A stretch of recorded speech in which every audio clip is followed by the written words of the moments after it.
what they set out to do. So what's the experience in Malawi? What can you share with others here in the room? What has worked? What are some of the remaining challenges? No, thank you very much, and good morning all. So I come from Malawi. It's a country in South Central Africa, and it's a country that has experienced corrosive effects of corruption for decades.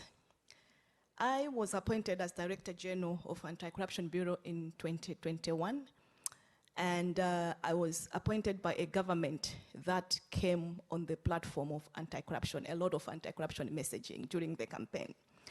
And so realizing that governments in, governments out have spoken about corruption, how they're going to end corruption, and also acknowledging the fact that each and every government has, to an extent, yes, tried to do something, but it failed miserably, especially in the area where, when it's the government that is in power, the expectation is that the Anti-Corruption Bureau or commission or agency should not deal with the corruption that is happening at that time.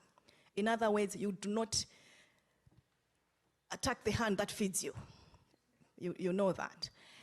And because I knew, I could sense that the Malawian society is pretty fed up with that. What I did in 2021 upon taking on the position was to make sure that we deal with current corruption as we are also dealing with the old corruption. Because I did not want to have the Bureau to be used as a political tool to deal with the political opponents. And so it just so happened that maybe a few weeks into my position, there are a lot of corruption allegations that came, of course, from the UK, but dealing with alleged corruption of the current very senior government officials in the current government. And we really did investigate and even started prosecution of that. It shocked the country. It shocked the country, firstly, because maybe a lot of people did not know the extent or depth of the corruption that we had. But secondly, because it had never happened that the Anti-Corruption Bureau could actually handle corruption of sitting senior members of government. And here we are not talking of small people, we are talking of the sitting vice president of the country, we are talking of the former Inspector General of Police. We are talking of very senior officials in the government at that time. Another thing that really worked at that time was that, as I said, it was just a government that had just come into power and on the platform of anti-corruption messaging. And because of that, there was a space of political will where you can actually do this work. But you also know that that space is usually very small and narrow. It's not there forever, and such that if you do not utilize it at that particular time, it goes very fast. And I think I can safely say that it's no longer there. But the fact is, we did it. And during that time, because we managed also to break down the messaging to the people of Malawi, to the local Malawians, to understand what this corruption is all about, how it's impacting them.